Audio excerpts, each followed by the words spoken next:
देश के 100 शक्तिशाली भारतीय में शामिल हुए उत्तराखंड के सीएम पुष्कर सिंह धामी देश भर में 61वें नंबर पर आकर सीएम धामी ने बनाया रिकॉर्ड। उत्तराखंड में राजभवन में बसंत उत्सव 2024 का भव्य शुभारंभ। मुख्यमंत्री पुष्कर सिंह धामी करेंगे शिरकत। आम जनता को भी आज से एंट्री। केजीएमयू के पूर्व वीसी एमएलए भट्ट की नई तैनाती। देहरादून मेडिकल यूनिवर्सिटी में वीसी बने एमएल भट्ट और उत्तराखंड गवर्नर ने एमएल भट्ट को किया वीसी नियुक्त। लापता 19 वर्षीय लड़की का नहीं मिला सुराग। नाराज परिजनों ने कोतवाली में किया प्रदर्शन। कोतवाली के आगे सड़क पर बैठे लोग। ऊना हिमाचल सहारनपुर स्पेशल ट्रेन की यात्रा का विस्तार। 1 मार्च से हरिद्वार तक शुरू होगी सेवा। रोड के स्टेशन पर होगा ठहराव। और बर्फबारी के बाद औली में दिखाई दे रहा खूबसूरत नजारा। 5 फीट बर्फ से पटा बद्रीनाथ हाईवे। बड़ी संख्या में पहुंचे पर्यटक। कारोबारियों के खिले चेहरे। आप देख रहे हैं के न्यूज, खबरों का सारथी। खबर उत्तराखंड के साथ मैं सूरी चौहान। खबरों की शुरुआत अहम खबर के साथ। उत्तराखंड राजभवन देहरादून में 3 दिवसीय बसंतोत्सव 2024 का शुभारंभ आगाज हो चुका है। फूलों की प्रदर्शनी के दीदार के लिए आम जनता 1 मार्च से 3 मार्च तक राजभवन में निःशुल्क प्रवेश की सुविधा रहेगी। और आज बसंतोत्सव 2024 के शुभारंभ के अवसर पर उद्घाटन समारोह का आयोजन किया गया। समारोह में राज्यपाल और रेलवे जनरल गुरमीत सिंह ने बतौर मुख्य अतिथि शिरकत की और इस दौरान कैबिनेट मंत्री गणेश जोशी उपस्थित रहे। राज्यपाल ने बताया कि 1 मार्च से 3 मार्च तक ये कार्यक्रम चलेगा और इसके तहत आम जनता फूलों की प्रदर्शनी का दीदार कर सकेगी।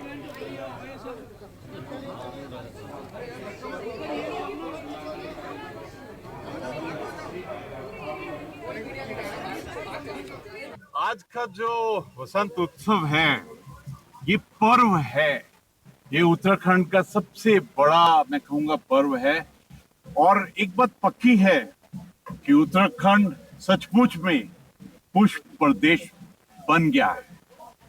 और यहाँ पर एक अलग बात है, हमारे फूलों के अंदर में जो दिव्यता है, भव्यता है, सुंदरता है, वो पूरे विश्व से बिल्कुल अलग है।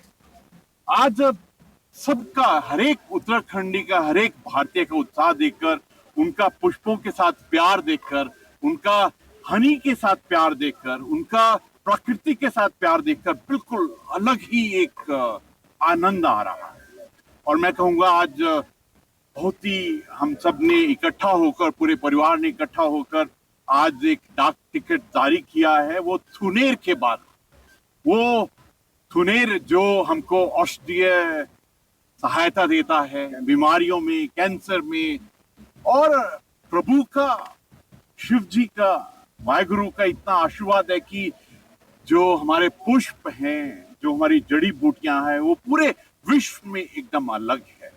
आज एक और प्रथम बार जो चीज हो रहा है वो हाइड्रोपोनिक प्लांट्स के बारे में है। उसकी टेक्नोलॉजी से किस प्रकार पानी के अंदर ही आप उगा सकते हैं। हरिद्वार मां मनसा देवी पर्वत श्रृंखला में लैंडस्लाइड की घटनाओं के बाद वैज्ञानिकों द्वारा इसका सर्वे किया गया था और इसमें पर्वत श्रृंखला को कमजोर पाया गया।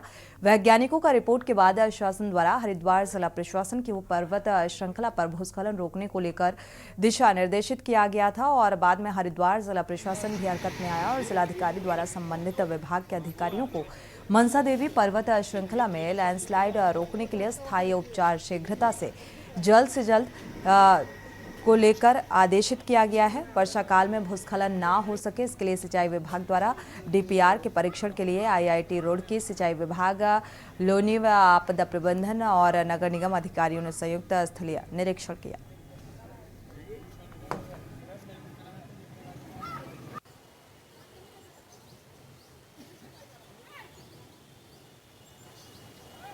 मनसा देवी में जो बार बार ये भूस्खलन हो जाता है बारिश के समय में, तो उसके लिए एक डीपीआर बनाने के लिए कहा गया था। तो सिंचाई विभाग ने एक डीपीआर बना के प्रस्तुत करा है। अभी शासन में है, पहुंच गया वहाँ पे। तो अभी फिलहाल आईटी के प्रोफेसर साहब को बुला रखा है। इसमें फर्दर और भी हम क्या इम्प्रूवमेंट कर सकते हैं उसके लिए। रुक करते हैं अगली खबर का। चीन द्वारा तिब्बत की नदियों पर बांध बनाए जाने को लेकर आज नैनीताल में तिब्बतीय समुदाय के लोगों ने विरोध में प्रतिष्ठान बंद कर चीन के खिलाफ विरोध प्रदर्शन किया और तिब्बत में चीन द्वारा बनाए जा रहे बांधों का विरोध कर रहे लोगों का यह भी कहना था कि चीन द्वारा तिब्बतियों के पूरे गांव को तहस नहस कर दिया गया। बांध बनाने जा रहे हैं और गांव के जिन लोगों ने चीन का विरोध किया उन्हें जेलों में बंद कर उन पर अत्याचार किया जा रहा है। इतना ही नहीं, चीन द्वारा बनाए जा रहे सुपर बांध से कई नुकसान हो सकते हैं और सूखा पड़ सकता है। तिब्बती संगठन के अध्यक्ष सेरेंजा तोपके ने भारत सरकार से इस पर सख्त निर्णय लेते हुए तिब्बतियों की मदद करने की गुहार लगाई।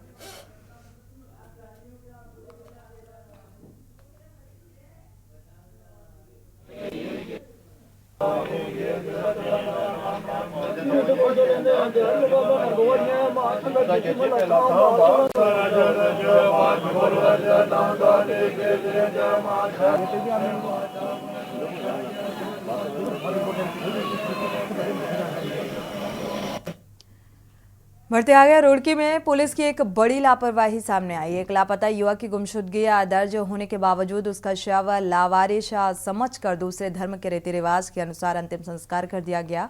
परिजनों को मामले की जानकारी मिली तो उन्होंने जमकर हंगामा किया। पुलिस ने शव को कब्र से बाहर निकलवाया और फिर अंतिम संस्कार के लिए सोलानी नदी शमशान घाट ले जाया गया। परिजनों ने पुलिस पर बड़ी लापरवाही का आरोप लगाते हुए जमकर हंगामा किया। मौके पर पहुंचे तहसीलदार दयाराम ने कहा कि परिजनों के आरोपों के आधार पर मामले में जांच कर उचित कार्रवाई की जाएगी। साथ ही पोस्टमार्टम रिपोर्ट के आधार पर अग्रिम कार्रवाई की जाएगी।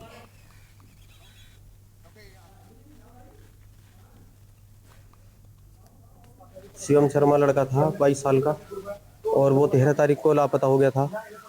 हमने इसकी 14 तारीख में गुमशुदगी लिखवा दी थी और 15 तारीख में उन्होंने हमें रिसीविंग दी। उसके बाद भैया पुलिस ने अपना ठीक से कोई भी काम नहीं करा। एक दिन पुलिस ने जाके कैमरे वैमरे देखे, उसके बाद पुलिस ने कोई उसमें कार्रवाई करी नहीं। अब पुलिस के अनुसार कल हम FIR कराने गए थे वहाँ, भाई काफ़ी दिन हो गए थे, लगभग 15-20 दिन हो गए थे, तो हम FIR कराने गए।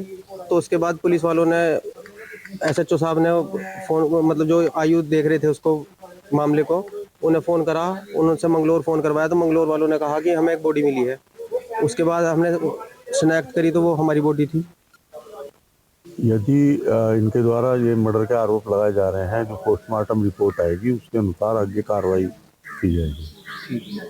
तो पोस्टमार्टम अभी हुआ था उसका? पोस्टमार्टम हो रखा है, रिपोर्ट आएगी उसके बाद फिर कार्रवाई के लिए उनको बोलेंगे। सर 17 तारीख को बॉडी मिली है, तो डॉक्टर से पता करेंगे। तारीख को 13 फरवरी को गया हुआ था, शाम के टाइम निकला था। उसके बाद प्रशासन को 24 घंटे बाद रिपोर्ट दे दी गई थी। उसके बाद इन्होंने कोई कार्रवाई नहीं करी। एक बार इन्होंने CC फुटेज निकाल ली थी, वो जो पुल पे जा रहा था, उसके देखने के बाद आगे से कोई कार्रवाई नहीं करी। दूसरे बाद में 17 तारीख को मंगलौर पुलिस ने रबजाइबे से निकाली बॉडी निकालने के बाद में फिर उसके बाद में इन्होंने हिंदू रीति रिवाज के हिसाब से जो है ना, जो बॉडी को दफना दिया गया। होम के कारण जो है, जब होम है था क्यों दफनाया गया इन्होंने? प्रशासन इसमें ढील है, प्रशासन ने जो करी वो गलती प्रशासन की है। बढ़ते आगे, हल्द्वानी में पुलिस ने जिले में ऑपरेशन मुक्ति की शुरुआत की है। बाल भिक्षावर्ती के खिलाफ 1 महीने तक पुलिस जिले में व्यापक अभियान चलाएगी। हल्द्वानी कोतवाली में इसकी शुरुआत SP सिटी प्रकाश चंद्र ने बताया कि पहले 15 दिन यानी 15 मार्च तक बाल भिक्षावृत्ति या कूड़ा उठाने वाले बच्चों को चिन्हित किया जाएगा। इसके बाद अगले 15 दिन भिक्षा नहीं शिक्षा नहीं शिक्षा दिन के बैनर तले व्यापक जन जागरूकता अभियान चलाया जाएगा। भिक्षावृत्ति कर रहे बच्चों को सामाजिक संस्थाओं और NGO के माध्यम से विद्यालयों में दाखिला कराया जाएगा और उनके बेहतर भविष्य के लिए हर संभव प्रयास किए जाएंगे। SP सिटी प्रकाश चंद्र ने बताया कि प्रतिवर्ष चलाई जाने वाली इस अभियान के तहत इस वर्ष भी व्यापक पैमाने पर पुलिस पूरे जिले में भिक्षावृत्ति के खिलाफ अभियान चलाएगी।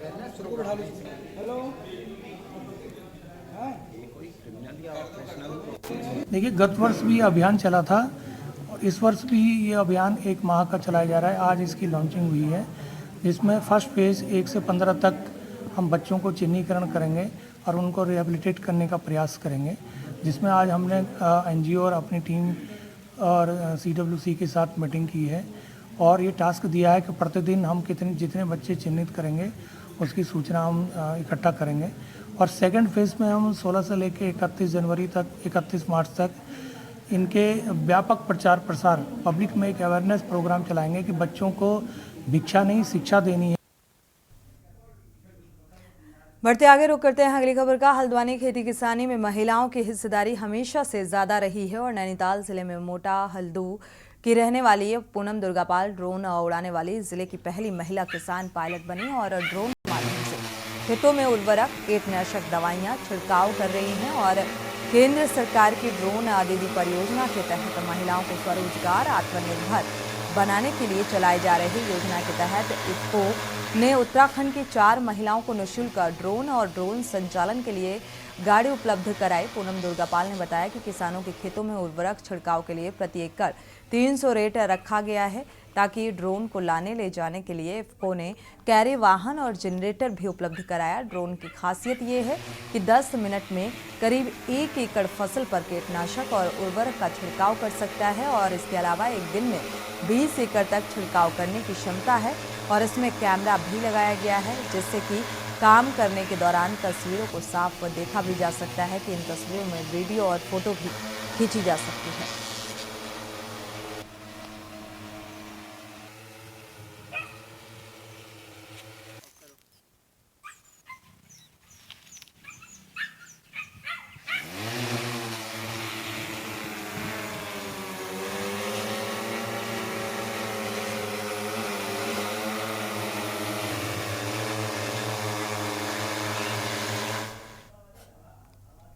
बढ़ते आगे, मौसम विज्ञान केंद्र देहरादून के निदेशक डॉक्टर बिक्रम सिंह ने मौसम का पूर्वानुमान जारी किया है। उन्होंने उत्तराखंड में आज से बारिश और बर्फबारी की संभावना जताई है। बताया कि पश्चिमी विक्षोभ की सक्रियता 1 मार्च से 3 मार्च तक प्रदेश भर में बारिश और बर्फबारी होगी। 1 मार्च को मैदानी और पहाड़ी इलाकों में हल्की से मध्यम बारिश होने की संभावना और इसी को लेकर येलो अलर्ट जारी किया गया है। 2 और 3 मार्च को मध्यम से हल्की बारिश हो सकती है और ऑरेंज अलर्ट इसको देखते हुए जारी किया गया।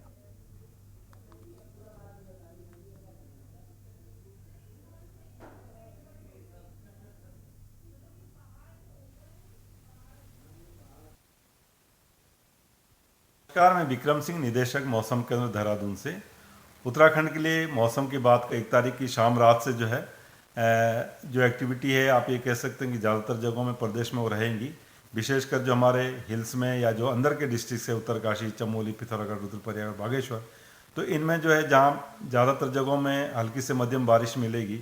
उसके साथ साथ भारी बारिश या भारी जो बर्फबारी है वो भी इन अंदर के डिस्ट्रिक्ट्स में कहीं कहीं पर कल रात को भी जो है वो देखने को मिलेंगी। बढ़ते आगे, लोकसभा चुनाव के घोषणा पत्र को लेकर बीजेपी ने देहरादून स्थित प्रदेश मुख्यालय से संकल्प पत्र मोदी की गारंटी पेटी की लॉन्चिंग की और इसको लेकर पूर्व मुख्यमंत्री बीजेपी त्रिवेंद्र सिंह रावत ने कहा कि बीजेपी आम आदमी पार्टी है और इसलिए बीजेपी का घोषणा पत्र आम आदमी के सुझावों पर नहीं बनाया जाएगा और जिस पर पार्टी का कार्यकर्ता लोगों के बीच जाकर उनसे पत्र भरवाएंगे और सुझाव भी लेंगे। सुझाव पेटिका के द्वारा प्रधानमंत्री द्वारा मोदी तक पहुंचाया जाएगा और इसके आधार पर बीजेपी का घोषणा पत्र तैयार होगा। हमारे बीच में भारतीय जनता पार्टी के वरिष्ठ नेता श्रीमान केदार जोशी। देखिए, भारतीय जनता पार्टी ये आम आदमी की पार्टी है और आम आदमी के सुझाव हमें मानते हैं कि बहुत महत्वपूर्ण होते हैं और इसलिए समाज के तमाम वर्गों से जाकर के पार्टी के कार्यकर्ता उनके सुझाव लेंगे और जो सुझाव पेटिका है उसमें वो सुझाव डालेंगे माननीय प्रधानमंत्री जी के लिए। उसमें प्रेस पत्रकारों के समूह हैं, वकीलों के समूह हैं, विद्यार्थियों के समूह हैं, कर्मचारियों के समूह हैं, मजदूरों के समूह हैं, महिला समूह हैं, ऐसे 24-25 तरह के ऐसे समूह हैं।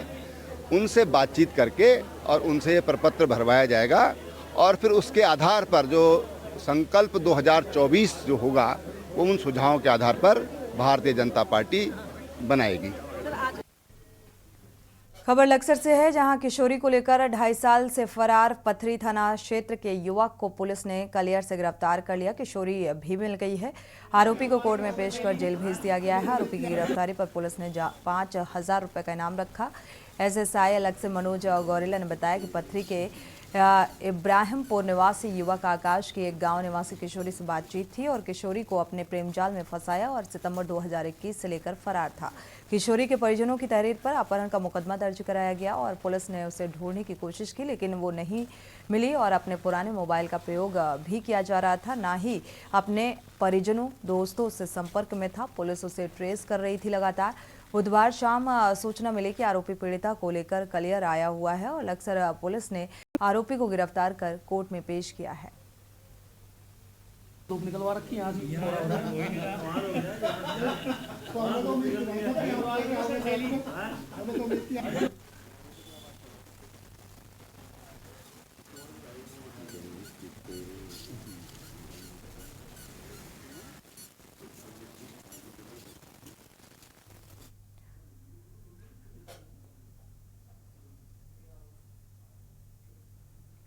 बढ़ते आगे रुक करते हैं अगली खबर का। खबर देहरादून से है, जहां थाना नेहरू कॉलोनी क्षेत्र के अंतर्गत रेस कोर्स इलाके के एक फ्लैट में संदिग्ध अवस्था में युवती का शव मिला और पुलिस को सूचना मिलने पर शव को पोस्टमार्टम के लिए भेज दिया गया। परिवार को हिरासत में लेकर पूछताछ जारी है और जानकारी के मुताबिक एसएसपी देहरादून अजय सिंह ने बताया कि पुलिस ने मामले की जांच को लेकर सीसीटीवी कैमरा खंगाला, जिस पर नाबालिग लड़की के हाथ में स्टूल लेकर बाथरूम में जाती हुई दिखाई दी। करीब आधे घंटे बाद उसका शव लटका हुआ मिला। मामले की संवेदनशीलता को देखते हुए परिवार को हिरासत में लेकर तहरीर दी गई है और शव को पोस्टमार्टम के लिए भेज दिया गया है। तफ्तीश जारी है।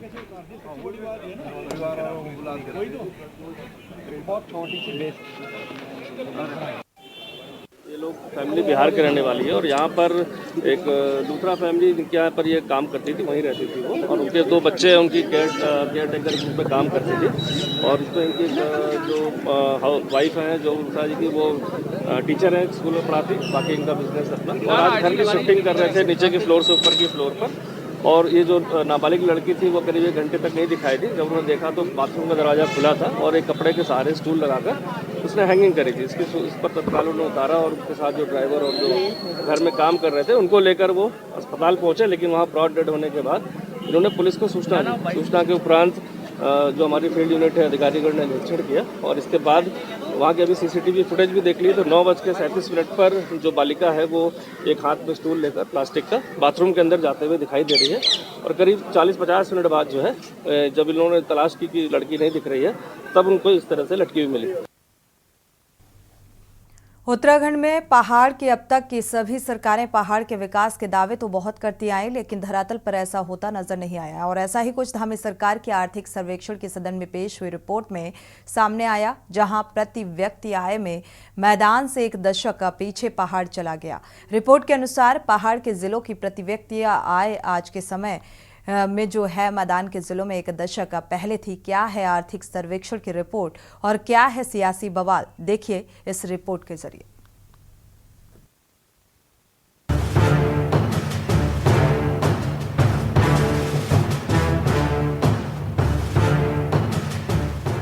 देवभूमि उत्तराखंड में पिछले 1 साल के दौरान प्रदेश की आर्थिक विकास दर में बढ़ोतरी हुई है, तो वहीं बेरोजगारी दर में भी गिरावट आई है। साथ ही राज्य के 9.17 लाख लोग बहुआयामी गरीबी से बाहर निकले हैं।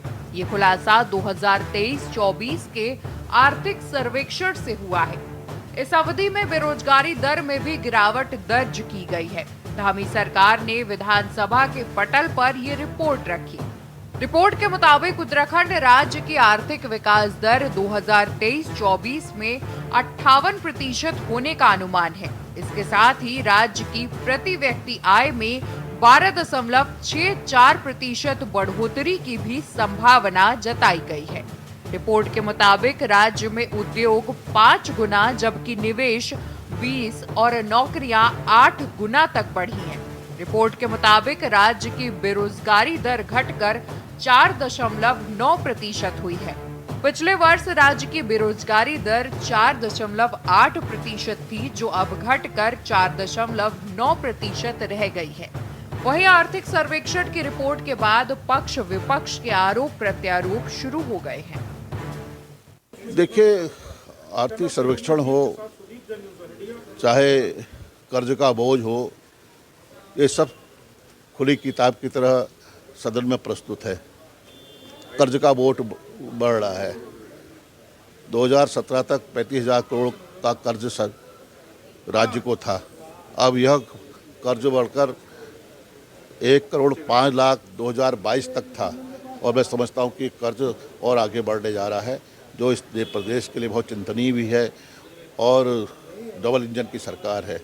लेकिन कोई भारत सरकार द्वारा कोई स्पेशल पैकेज नहीं दिया जा रहा है। निश्चित रूप से उत्तराखंड राज्य का जो जिसे कहा जाए चहुमुखी विकास है वो निरंतर हो रहा है। इंफ्रास्ट्रक्चर डेवलपमेंट पर जिस तरीके से फोकस हुआ है उससे कहा भी जाता है कि जो इंफ्रास्ट्रक्चर है वो ग्रोथ इंजन होता है विकास का। तो जिस प्रकार से road connectivity, air connectivity, quality of roads, उससे टूरिज्म सेक्टर को सपोर्ट मिली, उसमें इन्वेस्टर्स को सपोर्ट मिली और यही सब तमाम सारे कारण हैं जो प्रोएक्टिव पॉलिसी इंटरवेंशन गवर्नमेंट के लेवल पर निरंतर हो रहा है, उसी की वजह से यहाँ के विकास दर में भी तेजी आ रही है। वही आर्थिक सर्वेक्षण की रिपोर्ट में खुलासा हुआ है कि प्रति व्यक्ति आय में मैदान से 1 दशक पीछे पहाड़ चला गया है। रिपोर्ट के अनुसार पहाड़ के जिलों की प्रति व्यक्ति आय जो आज के समय है वो मैदान के जिलों में 1 दशक पहले थी। पहाड़ के जनपदों की बात करें तो उत्तरकाशी, चमोली, टिहरी, पौड़ी, पिथौरागढ़, अल्मोड़ा, चंपावत की प्रति व्यक्ति आय वर्ष 2020-21 में 1 लाख के आसपास थी, जबकि देहरादून और हरिद्वार के प्रति व्यक्ति आय साल 2011-12 में इससे भी ज्यादा थी। हरिद्वार में तो 1 दशक पहले भी पहाड़ के इन जिलों की मौजूदा से ज्यादा प्रति व्यक्ति आय थी। रुद्रप्रयाग और बागेश्वर आज भी ऐसे जिले हैं जिनकी प्रति व्यक्ति आय अभी तक 1 लाख भी नहीं पहुंच पाई है। आर्थिक सर्वेक्षण की रिपोर्ट बताती है कि उत्तराखंड में सबसे ज्यादा प्रति व्यक्ति आय वाला जिला हरिद्वार है। देखिए क्या है कि एक तो पहाड़ से लगातार पलायन हो रहा है और ये मैंने पहले भी कहा था कि इसको कैटेगराइज करना चाहिए। जो भी हम आर्थिक उन्नति की अगर हम बात करते हैं तो ये हमारे जिलावार हमको इसको मॉनिटर करना चाहिए। होता क्या सबसे अधिक हरिद्वार की क्यों आती है, पर कैपिटा इनकम हरिद्वार की सबसे अधिक है। आखिर क्यों आती है? क्योंकि वो सिडकुल है। उसमें रूपपुर की क्यों आती है, गाजीपुर क्यों आती है? क्योंकि वो सिडकुल है। तो जहाँ ये इंडस्ट्रियल एरिया है यहाँ पर आर्थिक हमारे जो पर कैपिटा इनकम है ये बढ़कर आती है। सरकार सचमुच में इस पर ध्यान दे तो घर और गांव में इस बात का चिंतन मनन सरकार और जनप्रतिनिधियों को करना चाहिए कि गांव में बैठे हुए व्यक्ति को रोजगार और स्वरोजगार से कैसे जोड़ेंगे। वहां की जो ज्वलंत समस्याएं उनका समाधान सचेतन ढंग से संज्ञान लेना चाहिए और उस पर कार्रवाई करनी चाहिए। जब हम रोजगार और स्वरोजगार को गांव घर तक पहुंचाएंगे तो निश्चित तौर पे लोगों की आमदनी में वृद्धि होगी। सर्वेक्षण को आप देखें तो पिछले जो हमारे 24 साल है तो उत्तराखंड ने निश्चित रूप से काफ़ी तरक्की की है। उसमें हमारा क्या रेवेन्यू कितना आता था, 300-400 करोड़ भी नहीं था, आज हज़ारों करोड़, 12-13 हज़ार करोड़ तक नहीं टैक्स रेवेन्यू हो गया है। इसी तरह उस समय प्रति व्यक्ति आय क्या थी, आज क्या है, 2 लाख 2.5 लाख से ऊपर चली गई है। वो राज्य का जो था इकोनॉमी थी वो आज कई हज़ार करोड़ की चली गई है। निश्चित रूप से काफ़ी बड़ा हर क्षेत्र में तरक्की हुई है, लेकिन कुछ चीज़ों में जो कि हम यही करके तो मेरे ख्याल से संतोष करना या वो उचित नहीं होगा। कुल मिलाकर आर्थिक सर्वेक्षण की रिपोर्ट ने पहाड़ प्रदेश उत्तराखंड में पहाड़ की अब तक की सभी सरकारों के पहाड़ के विकास के दावों की पोल खोल दी है। सदन में पेश हुई रिपोर्ट में सामने आया है कि जहां प्रति व्यक्ति आय में मैदान से 1 दशक पीछे पहाड़ चला गया है तो वहीं पहाड़ों से पलायन भी लगातार जारी है। सवाल ये है कि बिना पहाड़ के विकास आखिर प्रदेश का ये कैसा विकास हो रहा है। Uttarakhand desk report.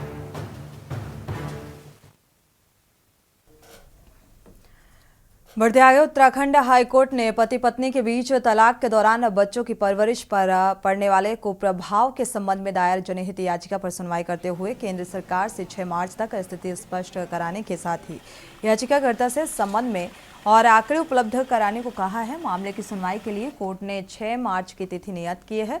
आपको बता दें कि अधिवक्ता श्रुति जोशी ने जनहित याचिका दायर कर कहा है कि पति पत्नी के विवाह विच्छेद के दौरान इसका सबसे बुरा प्रभाव उनके बच्चों की परवरिश, शिक्षा, स्वास्थ्य, रहन सहन पर पड़ता है और जो प्यार बच्चों को माता पिता के एक साथ रहकर मिल सकता है वो विवाह के विच्छेद के दौरान नहीं मिल पाता और इसी वजह से उनकी परवरिश ठीक नहीं हो पाती। जनहित याचिका में कोर्ट से प्रार्थना पत्र की गई है कि बच्चों की देखरेख में पति पत्नी एक साथ करें।